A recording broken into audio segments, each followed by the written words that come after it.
Blessings. Welcome to today's Law Enforcement Daily Devotional. Today we're in 2 Kings and we're in chapter 21 where we've read verses 1 through 18, and then we read a second account in 2 Chronicles chapters 33 verses 1 through 20, and they are different. There are some things in 2 Chronicles that aren't in 2 Kings. But after that we go to Isaiah and read chapter 40. Which is not an account of either one. So we'll talk about that. First off, in chapter 21, verse 1, we see that Manasseh succeeds his father Hezekiah. And Hezekiah was he was a great king.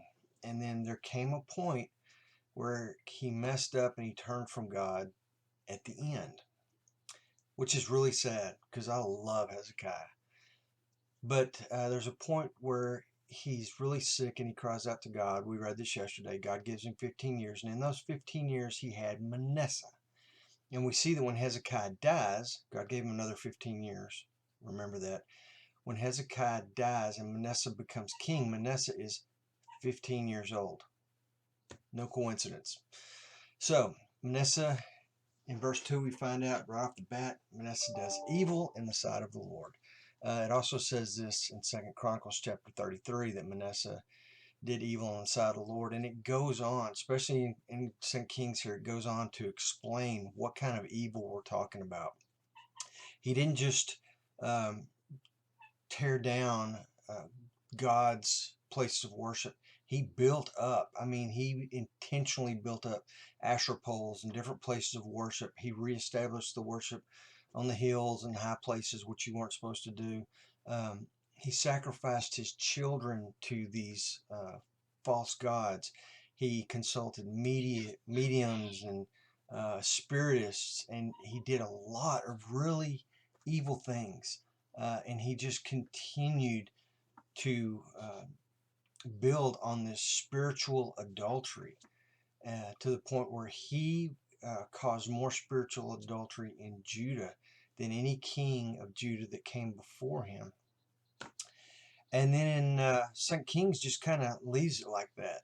It talks about him shedding a lot of innocent blood in the meantime, but just evil acts, and then it just stops at 21, and that's all it says. But when you go to 2 Chronicles, it also details these evil acts, the spiritual adultery that Manasseh led the people in. But then all of a sudden, there's this ray of sunlight that says God sent Assyria against them, and they captured him, and they led him away.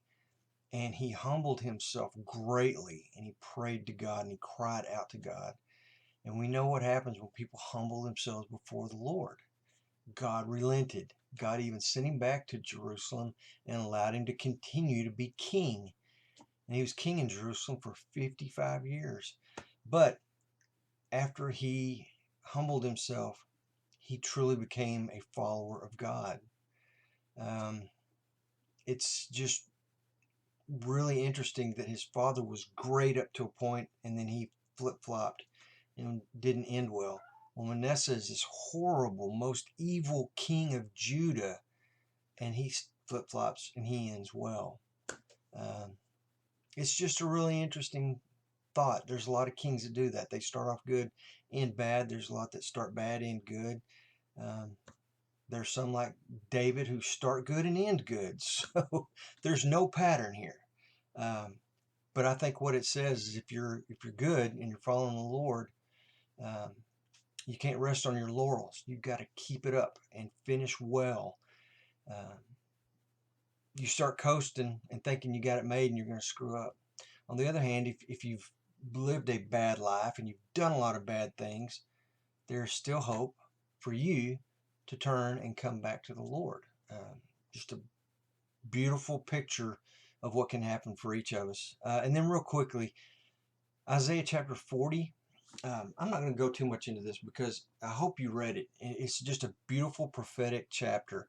It talks about John the Baptist. It talks about Jesus and Jesus being the shepherd. And it's really beautiful. And I'll be honest, when I was reading it, I wanted to read it, the whole chapter, and not have to stop and take notes or look things up. So I didn't do much. I just I read it, just wanted to take it in because it really is a beautiful prophetic chapter. So if you haven't read it, read Isaiah 40. It's really cool. Tomorrow we're in Isaiah 41, 42, and 43. So read up, come back here, and we'll see if we can find a law enforcement takeaway. And in the meantime, you guys be safe.